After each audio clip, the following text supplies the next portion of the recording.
दूंगा केमिस्ट्री की अलग, फिजिक्स की अलग, ताकि आपको कंफ्यूजन ना हो। बायो की 4 क्लासेज हो चुकी हैं, आपने नहीं देखी है तो वो देख सकते हो।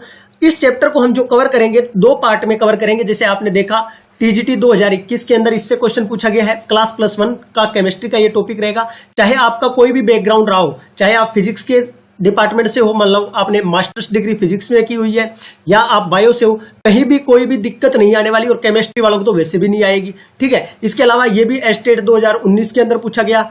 उसके बाद अगर मैं बात करूं एस्टेट 2022 के अंदर, तो अगर मैं ओवरऑल देखूं तो लास्ट ईयर इस टॉपिक से, चैप्टर से, टीजीटी साइंस के अंदर 2 क्वेश्चन पूछे गए एक ही चैप्टर से, मतलब केमिस्ट्री के 2 क्वेश्चन एक चैप्टर से। इससे पहले की जो बायो की क्लासेज है उनका लिंक मैं कमेंट सेक्शन में भी दे दूंगा, और साथ ही साथ प्लेलिस्ट भी बनी हुई है, आप वहां भी विजिट कर सकते हो। इन द एंड आपको कंटेंट पसंद आए, ठीक है, और समझ आए, याद हो जाए चीजें साथ के साथ, तो चैनल को सब्सक्राइब कर लीजिएगा, वीडियो को लाइक कर दीजिएगा बिल्कुल, ठीक है। और यहाँ अब हम बेसिकली अपना टॉपिक स्टार्ट करते हैं। इन्वायरमेंटल केमिस्ट्री क्या है, देखिए आपको जितनी चीज बताई जाए आपको उतनी ही याद रखनी है, फालतू आपको मतलब ऐसे रायता नहीं फैलाना, ठीक है। मतलब आपका एग्जाम के अंदर क्वेश्चन बनना चाहिए।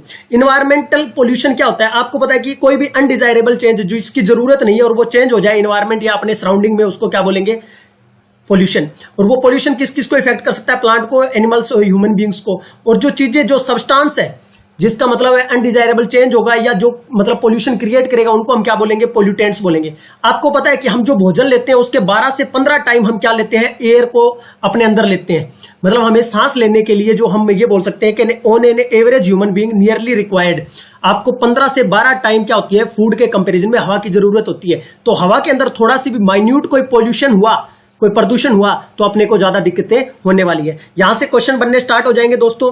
हर टॉपिक के साथ मैं क्वेश्चन रखने वाला हूं, ठीक है। जो क्वेश्चन बन सकते हैं वो, और जो प्रीवियस ईयर क्वेश्चन आए हुए हैं वो भी। तो यहां आप देख सकते हो एटमॉस्फेरिक पोल्यूशन। सबसे पहले हमें एटमॉस्फेयर, जो हमारे चारों तरफ गैसेज है, उनके रीजन पता होने चाहिए कि ये जो हमारे चारों तरफ एटमॉस्फेयर है इसमें किस रीजन को क्या बोला जाता है। तो सबसे पहले आप एक ट्रिक से याद रखोगे, 13, क्या याद रखोगे, 13 T फॉर 13, सर मैं तोड़ दूं, ठीक है, मैं तोड़ दूं, 13 सर मैं तोड़ दूं। अब इसको याद कैसे रखना है, ये जो सबसे पहले वाली है इसको क्या बोलोगे, ट्रोपोस्फियर। क्या बोलोगे, ट्रोपोस्फियर, ठीक है। दूसरे नंबर पे जो आएगी उसको बोलोगे स्ट्रेटोस्फियर, स्ट्रेटोस्फियर।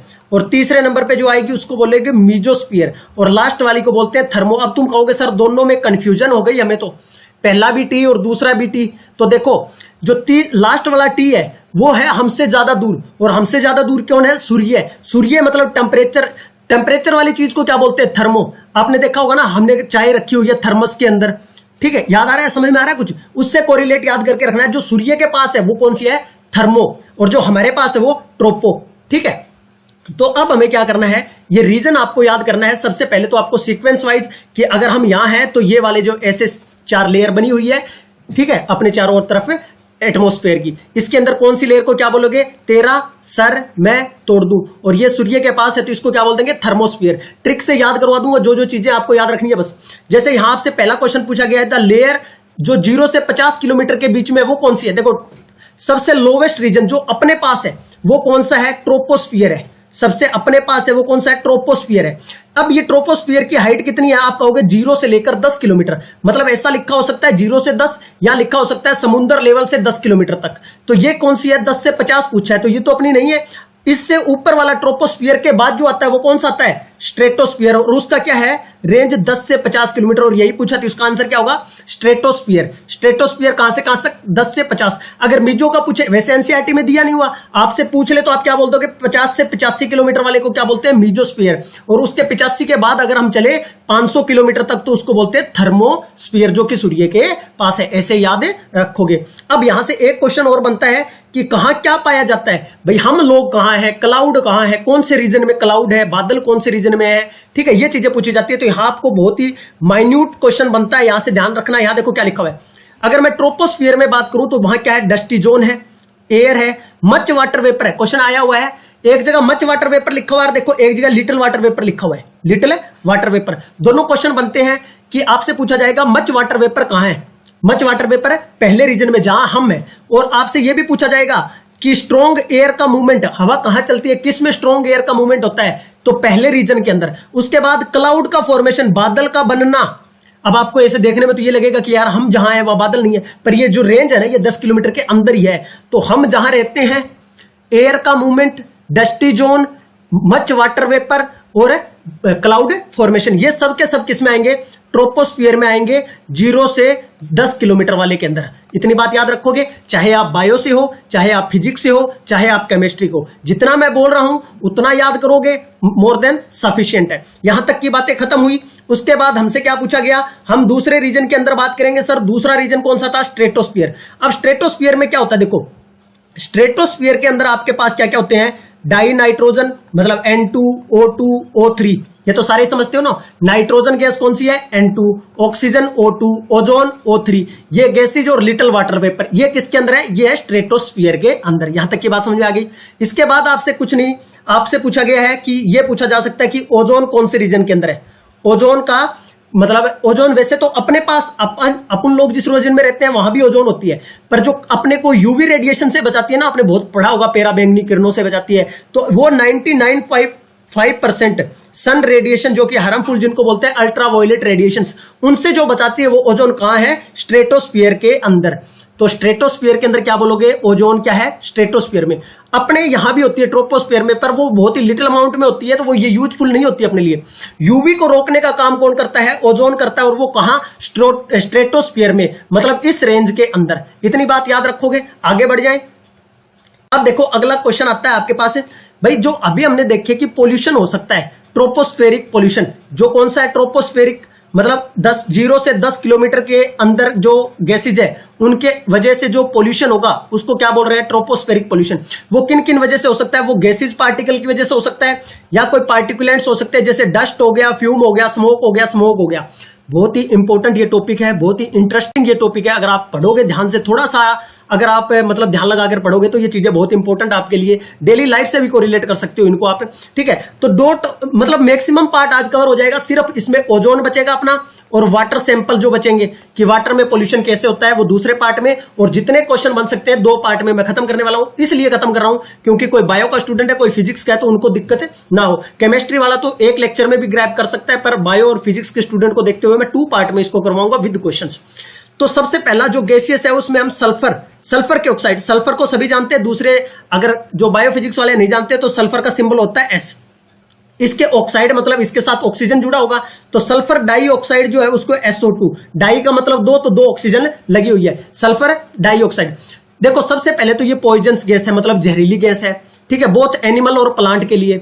अब ये देखा गया, इट इज रिपोर्टेड कि अगर इसकी कंसंट्रेशन अपने चारों तरफ कम है SO2 की, तो ये क्या क्या डिसीज कर सकती है। मतलब अपने को अस्थमा हो सकता है, जैसा आपने देखा होगा कई लोगों को अस्थमा होता है। ब्रोंकिस, जो बायो वाले हैं वो समझ पा रहे होंगे, ब्रोंकिस एल्वियोलिस अपने लंग्स के अंदर, ठीक है। एम्फिजियम, ये तीनों नाम याद रख लेना। आज तक केमिस्ट्री में तो क्वेश्चन कभी बना नहीं है आज तक इन तीनों डिसीज से कि लो कंसंट्रेशन SO2 से कौन से डिसीज होते हैं, ठीक है, ह्यूमन के बिन। और इससे क्या हो जाती है, अपनी आईज, आंखों के अंदर क्या होने लग जाती है, जलन होने लग जाती है, ठीक है। अब ये क्वेश्चन बना हुआ है यहां से, अगर कंसंट्रेशन SO2 की ज्यादा हो जाए, अगर अपने एनवायरमेंट के अंदर SO2 की कंसंट्रेशन क्या हो जाए, ज्यादा हो जाए, तो stiffness of the flower buds eventually fall from the plants, जो फूल होते हैं पौधों के लगे हुए वो टूट कर गिरने लग जाते हैं, ठीक है। ये क्वेश्चन बना हुआ है, ये क्वेश्चन आपके सामने है, यहां देख सकते हो। Higher concentration of which gas air in air के अंदर कौन सी गैस का अगर कंसंट्रेशन बढ़ जाए तो cause the stiffness of the flower birds, तो क्या आ जाएगा। अभी हमने देखा सल्फर का डाइऑक्साइड,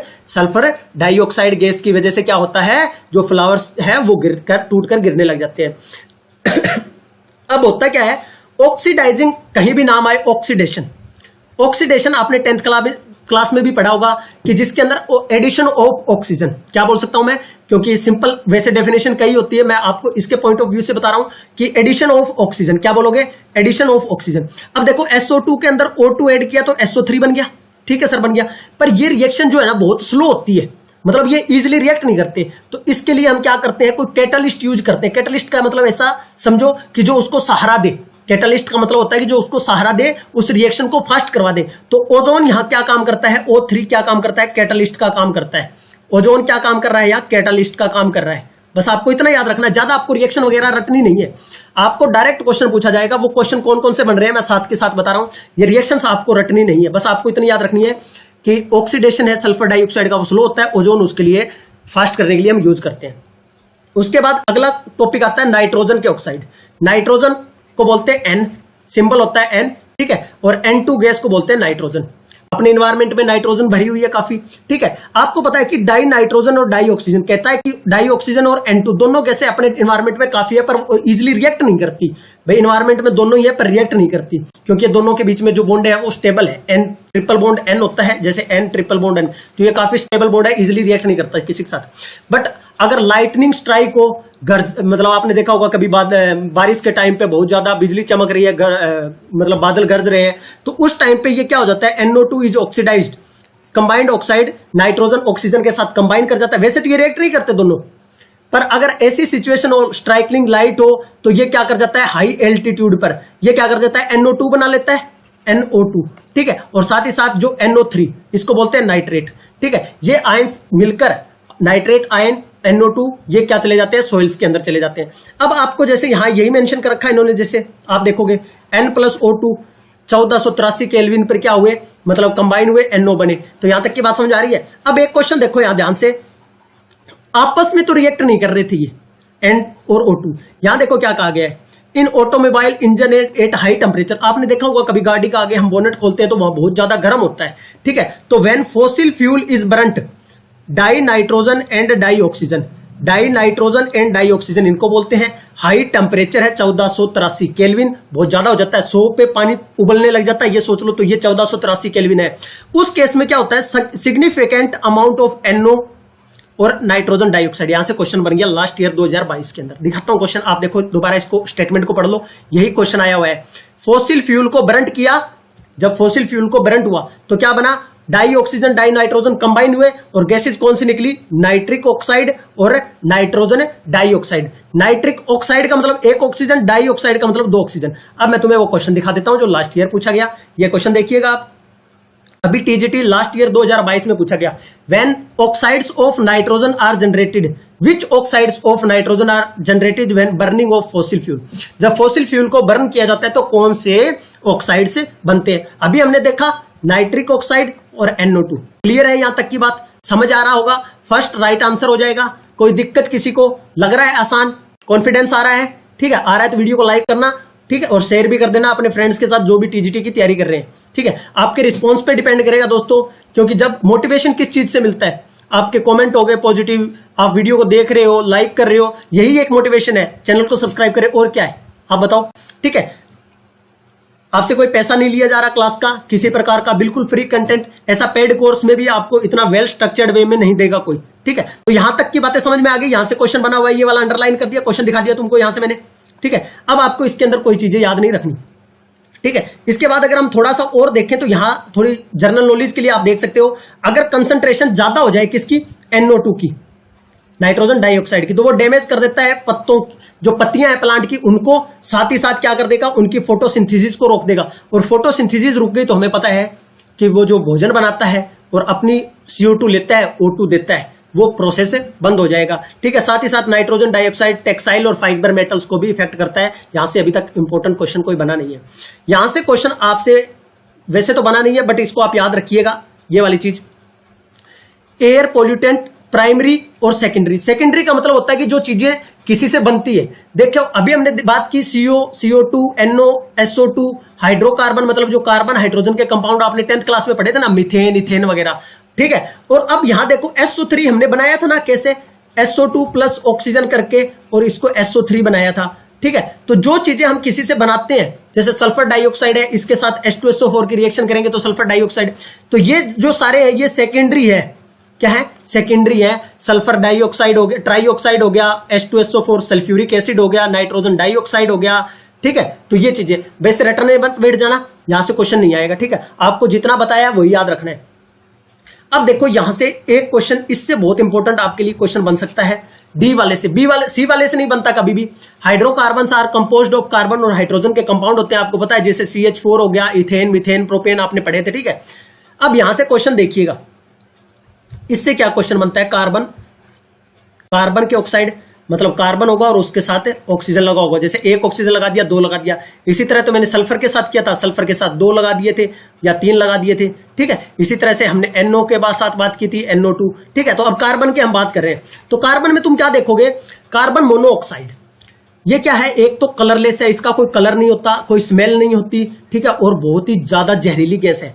आपको पता है कि अगर आप बंद कमरे के अंदर मोमबत्ती जलाकर कमरा बिल्कुल बंद हो तो आपका सांस घुटने लग जाएगा। इसका रीजन क्या होता है, देखो सबसे पहले अपने पास जो अपना हीमोग्लोबिन है, अपने अंदर ब्लड है, वो क्या लेके जाता है, ब्लड O2 को लेकर जाता है, ये इसके साथ बाइंड करता है। ये अपना हीमोग्लोबिन है HB का हीमोग्लोबिन मतलब ब्लड, ऐसा समझो।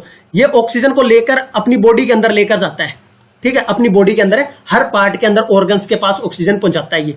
अगर यहां इसको CO2 है, ठीक है, अब इसके पास मान लो कोई ऑप्शन ही नहीं है, हीमोग्लोबिन को सिर्फ ऑक्सीजन मिल रही है, तो वो ऑक्सीजन को लेकर अपनी बॉडी में चारों तरफ है, मतलब मसल्स, टिश्यू सबको पहुंचा देगा, ठीक है। अगर CO दिख गया उसको, अगर उसके पास चॉइस आ गई कि O2 को बाइंड करेगा या CO को बाइंड करेगा, कार्बन मोनोऑक्साइड, इसको क्या बोलते हैं, कार्बन मोनोऑक्साइड। मोनो का मतलब एक होता है, मतलब एक ऑक्सीजन, कार्बन डाइऑक्साइड मतलब 2 ऑक्सीजन। तो यहां इसका मतलब यह है कि अगर इसके पास पॉसिबिलिटी हुई कि किसको बाइंड करना है, तो ये इसको बाइंड करेगा, कितने टाइम से, which is about 300 time more stable then oxygen haemoglobin. अब यहां देखो, अगर ऑक्सीजन और हीमोग्लोबिन का बॉन्ड बनता है तो उससे 300 टाइम्स ज्यादा इसको प्रेफर कर रहा है, ठीक है। अब इसका मतलब ये अमाउंट ज्यादा हो गया CO का अमाउंट अगर ज्यादा हो गया तो अपने ब्लड में ऑक्सीजन की कमी होगी, और ब्लड के अंदर ऑक्सीजन की कमी मतलब अपने आप अपने पूरे शरीर में ब्लड ऑक्सीजन की कमी, हम नीले पड़ने लग जाएंगे। आपने देखा होगा जैसे जैसे आप पहाड़ों पे जाते हो तो आपको सांस लेने में दिक्कत हो जाती है, क्योंकि वहां ऑक्सीजन का लेवल कम हो जाता है। आ रही है बात समझ में? तो ये कह रहा है कि अगर इसको बोलते हैं, जब हीमोग्लोबिन इसके साथ बाइंड करता है CO के साथ, तो इसको क्या बोलते हैं, कार्बोक्सी हीमोग्लोबिन। क्या बोलते हैं, कार्बोक्सी हीमोग्लोबिन। याद रखना है दोस्तों, क्या बोलते हैं, कार्बोक्सी हीमोग्लोबिन। अगर ये 3 से 4% भी रीच कर जाता है अपने बॉडी के अंदर, the oxygen carrying capacity of the blood is greatly reduced. तो ब्लड जो ऑक्सीजन लेकर जा रहा था वो क्या हो जाती है, कम हो जाती है, और इससे अपनी डेथ भी हो सकती है। क्या ये देखो, ये लिखा हुआ है, block the oxygen delivery to the organ and tissues. अपने जो उत्तक बोलते हैं टिश्यूज को हिंदी में शायद, उनको, और ऑर्गन्स, जो अपने ऑर्गन्स को जरूरत है ऑक्सीजन की, तो वो सारे के सारे उनको ऑक्सीजन नहीं मिलेगी। इसके साथ ही बोला गया है कि अगर कोई प्रेग्नेंट लेडी है, अगर वो स्मोकिंग करती है, ठीक है, तो उसके अंदर CO का लेवल ब्लड में बढ़ जाएगा, जिसकी वजह से जो बेबी होगा वो क्या हो सकता है, डिफॉर्म्ड बेबी हो सकता है, ठीक है। उसके बाद अपना जो मेजर इंपॉर्टेंट है वो है कार्बन डाइऑक्साइड। इसका देखो यहाँ क्वेश्चन भी आप देख सकते हो, इस पे पूछा हुआ जैसा क्वेश्चन है, which of the following gases form carboxy haemoglobin. Carboxy haemoglobin, देखो मीथेन दिया हुआ है, ऑक्सीजन दिया हुआ है, CO2 दिया हुआ है, और कार्बन मोनोऑक्साइड दिया हुआ है। तो हमें अभी हमने देखा कौन सा है, कार्बन मोनोऑक्साइड। अब हम बात करेंगे कार्बन डाइऑक्साइड की, कार्बन जिसके साथ 2 ऑक्सीजन है, कार्बन डाइऑक्साइड की।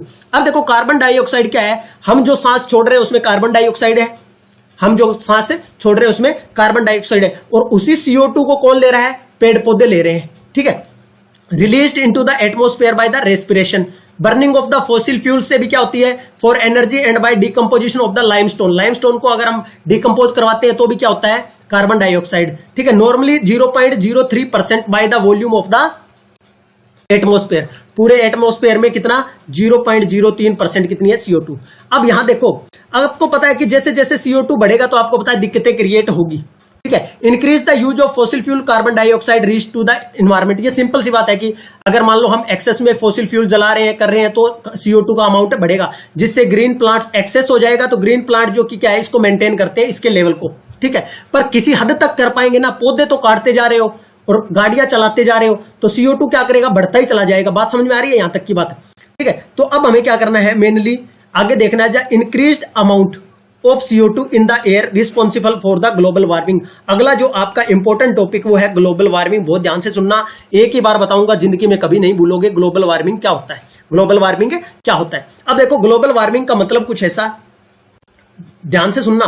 अगर मान लो यहां मैं इसको, यहां हम लोग हैं, ठीक है, यहां हम लोग हैं, और ये हमारे चारों तरफ क्या है, इन्वायरमेंट है, ये वाला हमारे चारों तरफ क्या है, गैसेस का इन्वायरमेंट है। सपोज ऊपर से कोई रेडिएशन आ रही है, यहां सूर्यदेव है, यहां से रेडिएशन आ रही है, क्लियर है, यहां से रेडिएशन से आ रही है अपने तक। इतनी बात समझ आती है। हम जा रहे हैं, हमारे पास क्या आ रही है, रेडिएशन आ रही है। ये लिखा हुआ है 75% of the solar energy reaching to the earth, absorbed by the earth, which is increase the temperature. Rest of the heat radiate back from the atmosphere, some of the gases. अब देखो ये कहने का मतलब ये है कि यहां से जो रेडिएशंस आई वो यहां आने के बाद धरती के अंदर 75% एब्जॉर्ब हो गई, 25% जब वो बाहर जाने लगी उससे टेम्परेचर बढ़ा अर्थ का, फिर वो गैसेज वापस जाने लगी। मान लो भाई टेम्परेचर बढ़ गया, हमने कहा यार बाहर चले जाओ ना, प्लीज प्लीज जाओ, तो ये जब जाने लगी ये रेडिएशन वापस, तो यहां अपने पास गैसेज थी, अपने चारों तरफ तो गैसेज आई, गैसेज बोले तो CO2 हो गई, मान लो क्लोरोफ्लोरोकार्बन हो गया, ठीक है, ओजोन हो गया, O3। ये गैसेज क्या कर लेगी, उन रेडिएशन को जाने नहीं देगी, पकड़ लेगी, और पकड़ लेगी तो टेम्परेचर क्या होगा, ज्यादा होगा, रेडिएशन से टेम्परेचर ज्यादा होगा। उसी को क्या बोलते हैं, ग्लोबल वार्मिंग। ग्लोबल वार्मिंग क्या बोलते हैं, ग्लोबल वार्मिंग। क्या यहां तक की बात समझ में आई? अब इसको ऐसे भी समझ सकते हो, तुम्हारा दोस्त है कोई, तुम्हारा दोस्त है कोई, ये तुम्हारा दोस्त घर पे आ रहा है तुम्हारे, इसको थोड़ा ऐसे भी समझ सकते हो, ये तुम्हारा दोस्त घर पे आ रहा है तुम्हारे पास, ठीक है, इस दोस्त ने क्या कर रखा है, कोई कांड कर दिया, मान लो किसी के साथ लड़ाई कर दी, किसी का सर फोड़ दिया, कुछ भी कर दिया। अब तुम्हारे पास आया, आते तुम कहोगे यार तू वापस चल, मेरे को और मरवाएगा, फंसवाएगा, ठीक है, वहां फंसवाएगा मरवाएगा मतलब है कि अपना यहां अगर हम केमिकल या केमिस्ट्री के हिसाब से देखें तो टेम्परेचर बढ़ा देगा तू, ठीक है, वो सोचेगा यार जल्दी जाए, पापा वगैरह ने सुन लिया तो पापा का टेम्परेचर हाई हो जाएगा। तो इतने में ही ये जो ऑक्सीजन, क्लोरोफ्लोरोकार्बन है, ओजोन है, ये क्या है, ये मान लो तुम्हारे चाचा के लड़के हैं, कजन्स है, ये आ गए घर पे, ये देखा कि तुम्हारा दोस्त जा रहा है, अगर कह रहा जा कहां रहा है, बैठो ना थोड़ी देर चाय वाय पी के जाना, उसको बैठा लेते हैं, और वो बैठाना मतलब पेरेंट्स का आना, पेरेंट्स का टेम्परेचर बढ़ जाना। समझ पा रहे हो? रेडिएशंस आई, रेडिएशंस को इन गैसों ने क्या कर लिया, ट्रैप कर लिया, ट्रैप करने से क्या हो गया, टेम्परेचर बढ़ गया, उसी को क्या बोलते हैं, ग्लोबल वार्मिंग। इस ग्लोबल वार्मिंग की वजह से तुम्हें पता है फ्लड आती है, टेम्परेचर अपना दिनों दिन बढ़ता जा रहा है अर्थ के ऊपर, ठीक है। तो अब ये जो गैसेज है, इनसे क्वेश्चन बनता है आपसे कि कौन कौन सी गैसेज है जो कि क्या है अपने पास है, ग्लोबल वार्मिंग के लिए मेजर रोल प्ले करती है। ग्रीन हाउस गैसेज बोलते हैं इनको, ग्रीन हाउस गैसेज। कि ग्रीन हाउस गैसेज का मतलब क्या है सर, अभी ग्लोबल वार्मिंग बोल रहे थे आप, और ग्रीन हाउस का मतलब क्या है? ग्रीन हाउस का मतलब ये है कि अगर मान लो जहां हम रह रहे हैं, हमें कुछ तो नॉर्मल टेम्परेचर की जरूरत होती है ना, आप कहोगे सर बिल्कुल होती है, ठीक है। यहां देखो नेचुरल ग्रीन हाउस, क्या इसका क्या मतलब है समझ लो पहले, नेचुरल ग्रीन हाउस इफेक्ट। कई देश ऐसे हैं जहां बहुत ही ठंडा इन्वायरमेंट रहता है, बहुत ज्यादा टेम्परेचर कम रहता है, मतलब बहुत ज्यादा कोल्ड रहता है, ठीक है।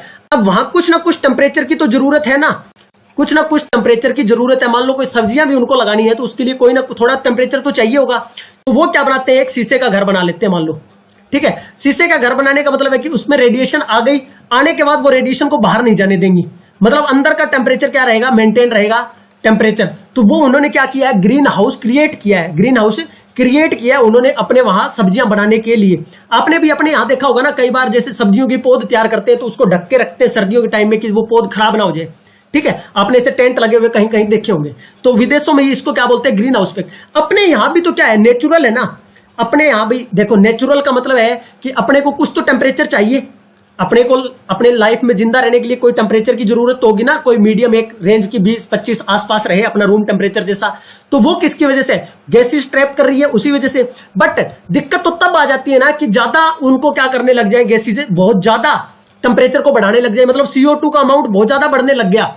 अपने चारों तरफ हम गाड़ियां चला रहे हैं, CO2 बढ़ता जा रहा है और वो बिल्कुल ही रेडिएशंस को बाहर नहीं जाने देता। एक लिमिट तक तो अपने जो टेम्परेचर को मेंटेन रखे तो ठीक है, पर वो उसको बढ़ाता ही चला जाए तो वो दिक्कत है अपने लिए। तो अपने लिए भी जो गैसेस का चारों तरफ अपने इन्वायरमेंट है वो भी क्या है, हमने कोई ब्लैंकेट थोड़ा ना ओढ़ रखा है कि टेम्परेचर को मेंटेन रखने के लिए। यहां जैसे लिखा हुआ देखो, यहां कहीं लिखा भी होगा कि ब्लैंकेट वगैरह तो यूज नहीं किया हुआ ना हमने, ये रहा आप देख सकते हो, बट ए ब्लैंकेट, आपने मैंने अंडरलाइन भी रखा, आप यहां देख सकते हो, but A blanket of air called atmosphere, of course not surrounded by the glass. हम ग्लास से तो सराउंडेड नहीं है ना, अपने पास कोई ब्लैंकेट नेचुरल जैसे कंबल होते हैं वो नहीं है, बट ब्लैंकेट किसका, एयर का, गैसेस का एक कंबल बोल सकते हैं उसको हम। क्लियर है, यहां तक की बातें समझ आ गई होगी ग्लोबल वार्मिंग होता क्या है।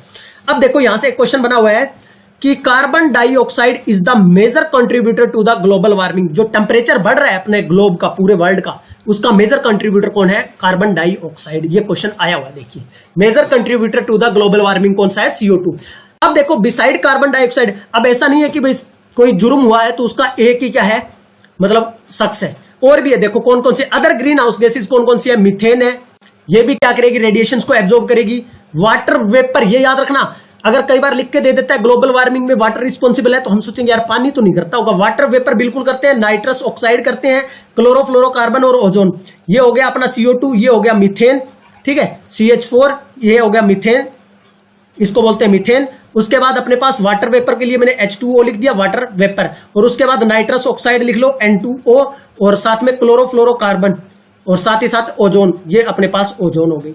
यहां तक ये सारी आपको याद रखनी है, कुछ भी याद रखो ना रखो, ये गैसेज आपको याद रखनी है। आपसे पूछा जाएगा कौन सी ग्रीन हाउस गैस है, कौन सी नहीं है, तो याद रख लेना CO2 सबसे ज्यादा कंट्रीब्यूटर है, उसके बाद मीथेन है, क्लोरोफ्लोरोकार्बन, नाइट्रस ऑक्साइड, ये आपको याद रखनी है। क्लियर है यहां तक की बात? आगे चले, आगे बढ़ जाए। देखो यहां फिर वो नाइट्रस फॉसिल फ्यूल वाला है, ठीक है क्वेश्चन। आगे चले, अब देखो यहां से बहुत इंपॉर्टेंट क्वेश्चन बनता है एसिड रेन से, आपके एग्जाम पॉइंट ऑफ व्यू से। एसिड रेन से देखो DSSB में पूछा गया था एसिड रेन का pH क्या होता है, ठीक है। और इस बार अभी जो PGT का एग्जाम हुआ, PGT टीचर लगने के लिए, उसमें भी यही क्वेश्चन आया, ठीक है, एसिड रेन से। और TGT के अंदर भी बहुत क्वेश्चन बनते हैं एसिड रेन से। TGT लेवल पे आपने देखा होगा 10th तक की साइंस अगर आप पढ़ते हो तो वहां भी एसिड रेन का मतलब टॉपिक आता है। तो अगर हम बात करें तो ये टॉपिक करने से पहले, उसके बाद आएगा स्मोक, पहले एसिड रेन के बारे में जान लो। बहुत ही सिंपल सा, कि जो नॉर्मल अपनी रेन आती है ना, नॉर्मल रेन, उसका एसिड जो pH होता है वो होता है 5.6। अब pH का मतलब ये होता है कि कोई रेंज होती है,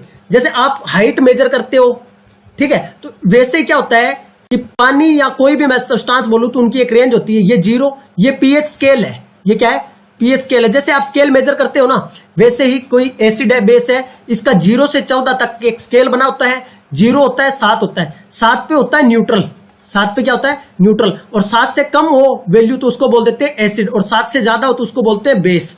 7 से ज्यादा हो तो क्या बोलते हैं, बेस, और 7 से कम हो तो एसिड। अगर ये जो पानी है, नॉर्मल अपना रेन है, उसका pH होता है 5.6।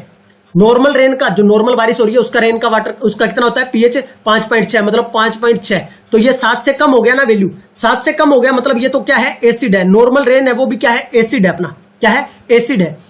अब इस 5.6 होने का कारण क्या है, H पॉजिटिव आयन। हम कहते हैं कि एसिड वो होता है जो H पॉजिटिव दे, यहां लिख लो, एसिड वो होता है जो H पॉजिटिव दे, जो H पॉजिटिव दे। और बेस कौन है, जो H पॉजिटिव ले, बेस वो जो H पॉजिटिव ले। तो H पॉजिटिव आयन कोई देगा तो इसका मतलब वो एसिड। अब इस एसिड रेन में ये 5.6 होने का कारण क्या है, ये H पॉजिटिव इसको कहां से मिला होगा। देखो पानी आया, ऊपर से वाटर, CO2 अपने एनवायरमेंट में थी, इसने क्या बनाया, कार्बोनिक एसिड, इसको बोलते हैं कार्बोनिक एसिड। क्या बोलते हैं, कार्बोनिक एसिड। आपको क्या बात याद रखनी है वो मैं बाद में बता दूंगा, अभी आपको एक बार समझ लो एसिड रेन होता क्या है। तो अभी तुमने ये कार्बोनिक एसिड बनाया, ठीक है, पानी मिला, पानी मिलकर CO2 के साथ कार्बोनिक एसिड। अब ये कार्बोनिक एसिड क्या दे रहा है, देखो टूटेगा तब H पॉजिटिव और HOCO3 नेगेटिव, 2 हाइड्रोजन थे, एक टूट गया। और ये H पॉजिटिव क्या होते हैं, एसिड की कंसंट्रेशन को बढ़ाते हैं। इसी वजह से तो अभी मैंने क्या कहा, जो H पॉजिटिव दे वो एसिड है। तो जो नॉर्मल वाटर रेन आ रही है अपनी, उसका pH कितना है, 5.6। अगर इस pH की वैल्यू 5.6 से कम हो जाए, 5.6 से कम हो जाए, तो उसको हम क्या बोल देंगे, एसिडिक रेन बोल देंगे। नॉर्मल रेन नहीं बोलेंगे, फिर क्या बोल देंगे, एसिडिक रेन। तो क्वेश्चन क्या आया, the pH of acid rain is below 5.6। अब आगे देखो, when the pH of the rain water, जो वर्षा का पानी है उसका अगर pH कम हो जाए 5.6 से, उसको क्या बोलते हैं, एसिड रेन बोलते हैं। क्या बोलते हैं, एसिड रेन बोलते हैं। अब तुम कहोगे सर ठीक है एसिड रेन बोलते हैं, बहुत बढ़िया बात है। अब ये जो एसिड रेन है ये कैसे बनी होगी, ऊपर से देखो अपने पास नाइट्रोजन के ऑक्साइड भी थे, ठीक है, और सल्फर के भी थे अपने, जो कि एसिडिक नेचर के होते हैं। किसके होते हैं, एसिडिक नेचर के। ये भी याद रखना है, NO2 SO2 ये सारे क्या है, एसिडिक नेचर के, मतलब इनका pH आप क्या बोलोगे, 0 से 7 के बीच में, ठीक है। आपको याद नहीं रखनी इतनी सारी चीजें। अब देखो ये SO2 O2 और पानी मिला, क्या मिला, एसिड बन गया, इसको बोलते हैं सल्फ्यूरिक एसिड, जो कि क्या देगा, H पॉजिटिव। ये क्या है, नाइट्रिक एसिड। क्या है, nitric acid, HNO3 nitric acid. ये दोनों एसिड बने। तो अब ये एसिड H पॉजिटिव का आयन और ज्यादा बढ़ा देंगे, तो इसका मतलब उसका pH क्या है, 5.6 से कम हो जाएगा। इसी वजह से इसको क्या बोलते हैं, एसिड रेन। अब तुमसे पूछ लिया जाए एसिड रेन के लिए कौन सी गैसेज रिस्पॉन्सिबल है, तो क्या बोल दोगे, SO2 और NO2। क्या बोल दोगे, SO2 और NO2, ये गैसेज को बोल दोगे, सल्फर डाइऑक्साइड और NO2। अब ये क्या क्या दिक्कत करेगा, एसिड रेन क्या दिक्कत कर सकती है, अपने एग्रीकल्चर में दिक्कत कर सकती है। ताजमहल को खराब कर रही है ये एसिड रेन, ताजमहल को क्या कर रही है, खराब कर रही है, ठीक है। कोई भी बिल्डिंग्स है उनको खराब कर रही है, ठीक है, तो ये काफी जो नुकसान है अपने इकोसिस्टम को वो एसिड रेन पहुंचा रही है। मेरे ख्याल में ग्लोबल वार्मिंग और एसिड रेन आपको क्लियर हो गया होगा। बिल्कुल। अब देखो क्वेश्चन कैसा आया, असर्शन रीजन वाला क्वेश्चन है, ध्यान से सुनना। असर्शन कहता है कि pH of the acid rain is below 5.6। Acid rain का पीएच 5.6 से कम होता है। अभी हमने देखा नॉर्मल रेन का कितना था, आप कहोगे सर 5.6, और अगर इससे कम हो जाए, बिलो हो जाए, तो उसको क्या बोलते हैं, एसिड रेन बोलते हैं। तो पहली बात तो ठीक है, पहली बात तो ठीक है, पहली बात तो ठीक है, मतलब ये तो ट्रू है। दूसरा कहता है कि कार्बन डाइऑक्साइड CO2 जो अपने एटमॉस्फेयर में है वो रेन वाटर के साथ मिलती है, रेन वाटर के साथ मिलती है और कार्बोनिक एसिड बनाती है H2CO3। यह कहता है कि जो इसका जो पीएच 5.6 से कम है उसका रीजन ये है क्या? नहीं सर, अभी तो हमने देखा था ये रीजन किसका है, ये तो 5.6 वैल्यू का है, 5.6 तक, मतलब 0 से 7 और 7 से 14, 7 पे होता है न्यूट्रल, मतलब इसको 5.6 तक लेकर आया इसको, उसका रीजन तो ये है। पर 5.6 से नीचे अगर वैल्यू जाती है तो उसका रीजन ये नहीं है। आपने अभी देखा कि जो रीजन है ये वाला, मैं यहां साफ कर देता हूं, ये जो 5.6 का रीजन है आप देख पा रहे हो ना, 5.6 is due to H positive ion formed by the rain water with carbon dioxide, इसकी वजह से है। 5.6 से कम है वो किन की वजह से है, इन रिएक्शंस की वजह से, सल्फर डाइऑक्साइड और नाइट्रोजन की वजह से। तो इसका मतलब ये बात तो सही है कि ऐसा होता है, कार्बोनिक एसिड बनता है, बात तो सही है, पर रीजन सही नहीं है। ये नहीं है कि उसका जो कम हुआ है वो इसकी वजह से हुआ है। तो क्या बोलोगे, ए और बी दोनों बातें तो सही है, ऐसा होता है भाई, CO2 जब पानी के साथ मिलता है तो कार्बोनिक एसिड बनता है, बट ये करेक्ट एक्सप्लेनेशन नहीं है जो ए वाली बात लिखी हुई है उसका। तो राइट आंसर क्या हो जाएगा, बी हो जाएगा। मेरे ख्याल में आपको समझ आ रहा होगा, बहुत धीरे से समझा रहा हूं ताकि बायो और फिजिक्स वालों को दिक्कत ना आए। वीडियो को लाइक करना, चैनल को सब्सक्राइब करना। अब देखो भाई, अगला आता है स्मोग। यहां से बहुत क्वेश्चन बनता है स्मोग, अगले लेक्चर में आपको देखने को भी मिलेंगे। लास्ट ईयर भी इस टॉपिक से क्वेश्चन आया स्मोग से, ठीक है। तो क्वेश्चन में दो ही चीजें आपको याद रखनी है। पहली बात तो स्मोग होता क्या है, क्या है स्मोग होता क्या है, ठीक है। अब स्मोग को देखने से पहले स्मोक प्लस फोग, आप यहां देखो दो टाइप के होते हैं, एक होता है क्लासिकल स्मोग और एक होता है फोटोकेमिकल स्मोग, ठीक है। अब देखो इसमें रीजन जो अगर हम बात करें तो अगर तुम कहोगे कि जो स्मोक वर्ड है उसका मतलब क्या है, तो आप कहोगे स्मोक प्लस फोग। फोग तो आप समझते हो ना, और स्मोक भी आप समझते हो, धुआं। इन दोनों का जो कॉम्बिनेशन है उसको क्या बोला गया है, स्मोक बोला गया है। क्या बोला गया है, स्मोक। आप ऐसे देख लो कि इसका स्मोक का SMO और इसका G लिया, स्मोक और स्मोक। अब ये दो टाइप के होते हैं, यहां कैसे ट्रिक से याद करना है तुमको। एक होता है क्लासिकल, एक का नाम है क्लासिकल, एक का नाम है फोटोकेमिकल। एक का नाम है क्लासिकल, एक का नाम है फोटोकेमिकल स्मोक। देखो ये कहां होगा, क्लासिकल में C आ रहा है तो ये होगा कोल्ड, कोल्ड मतलब ठंडे एरिया में, C फॉर कूल, या कोल्ड लिख लो या कूल लिख लो, जैसे तुम्हें याद रखे, नाम से याद रख लेना।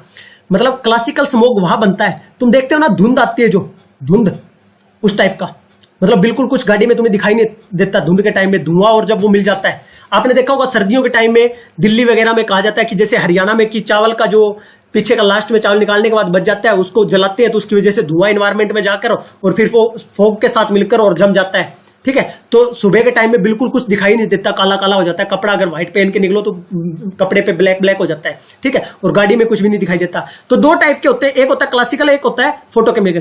तो C से याद रखना कि क्लासिकल वाला कहां होगा, कोल्ड एरिया के अंदर, और अगर ये कोल्ड में है तो फोटो वाला कहां हो जाएगा, फोटो वाला कहां हो जाएगा, वार्म एरिया के अंदर या सनी क्लाइमेट के अंदर। ये ह्यूमिडिटी वाला जहां आर्द्रता ज्यादा होगी या ठंडा होगा वहां C for classic, C for cold. अगर ये कोल्ड में है तो ये गर्म में हो जाएगा, अगर ये ठंडे में है तो ये गर्म में हो जाएगा, वार्म में हो जाएगा। इधर छोड़ो, इधर देखो, ठीक है। इसके अंदर क्या क्या होता है, क्लासिकल स्मोक के अंदर क्या क्या होगा, स्मोक प्लस फोग तो देखो दोनों जगह ही होगा। इसमें SO2 होगा, इसमें SO2, ये बात आपको याद रखनी है। क्लासिकल स्मोक के अंदर है SO2 होगा।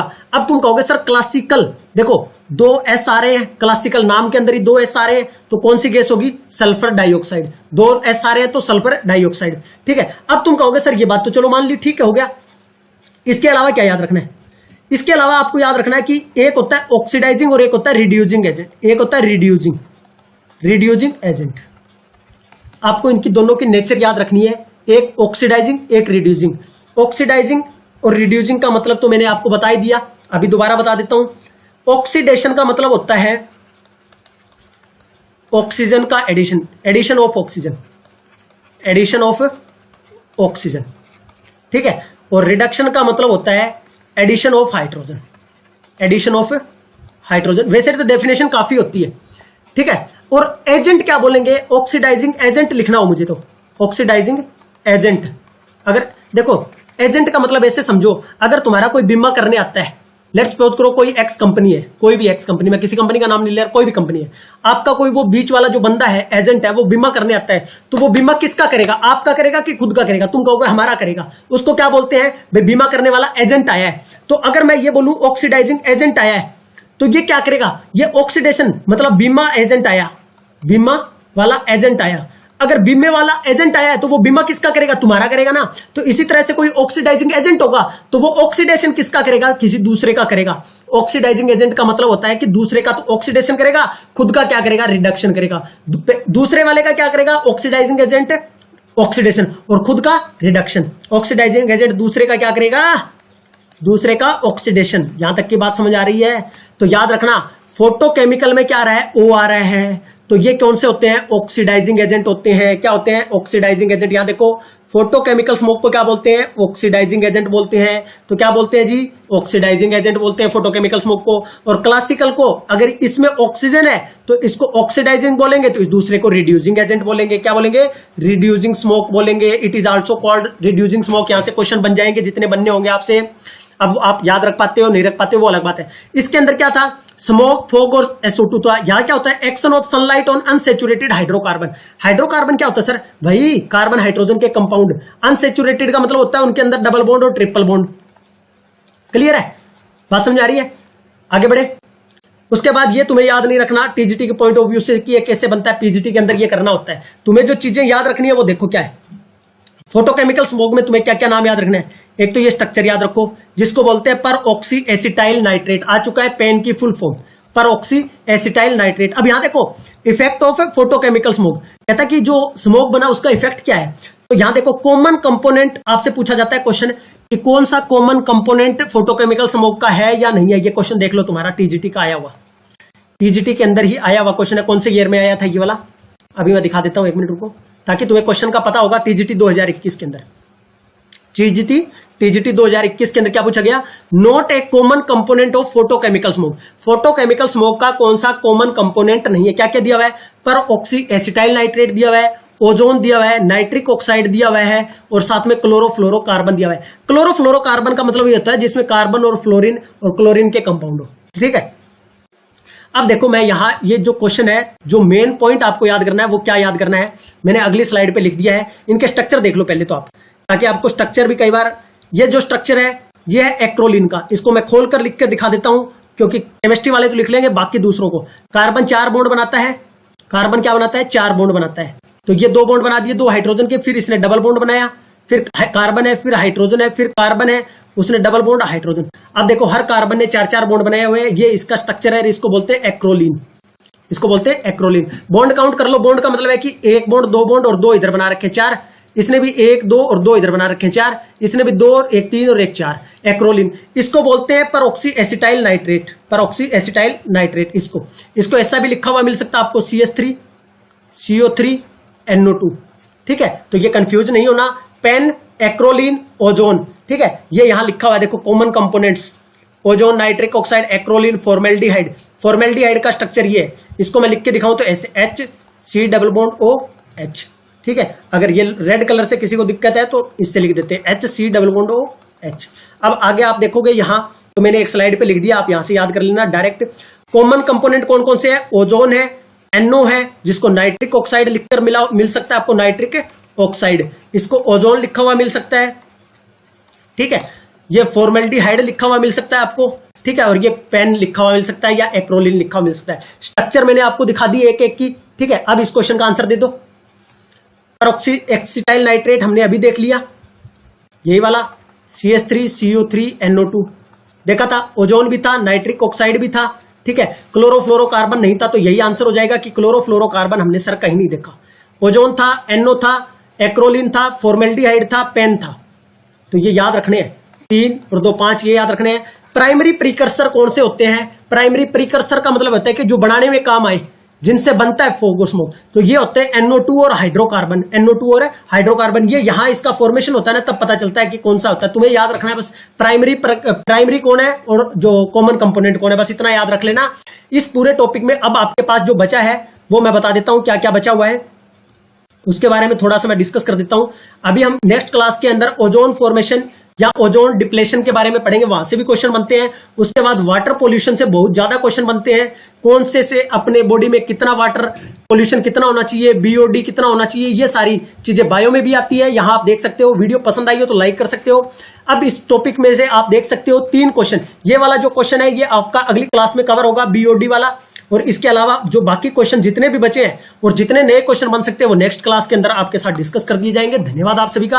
अपनी तैयारी को करते रहिए, बिल्कुल टेंशन ना लीजिए। जितना आपको पढ़ा दिया जाए, अगर आप उतना भी उसका 70% भी अगर आप दिमाग में रख लिया आपने, चाहे वो बायो हो, केमिस्ट्री हो, फिजिक्स हो, और मैं जो मेरा खुद का एक्सपीरियंस रहा है उसी के बेसिस पे आपको करवा रहा हूं। ऐसा नहीं है कि रैंडम ही कुछ ही आपको उठा के करवा रहा हूं, ठीक है। मैंने 2 बार TGT साइंस को क्रैक किया है, उसी के बेसिस पर जिस हिसाब से मैं पढ़ा, लास्ट वीडियोस के अंदर मैंने आपको डिस्कस भी किया था, पेपर्स भी, कि कैसे कैसे उसको एनालिसिस किया हुआ था। आप यहां देख सकते हो। ऐसा नहीं है कि क्लियर होने के बाद मैं पेपर नहीं देता हूं, क्लियर होने के बाद भी पेपर देता हूं ताकि पता चलता रहे। आप यहां देख सकते हो अगर आपको दिखाई दे रहा हो तो, ठीक है। TGT साइंस का ये 2022 का पेपर था। धन्यवाद आप सभी का। आपका दिन शुभ हो। All the very best for exam. Channel को सब्सक्राइब कीजिएगा, वीडियो को लाइक कीजिएगा। मिलते हैं नेक्स्ट क्लास।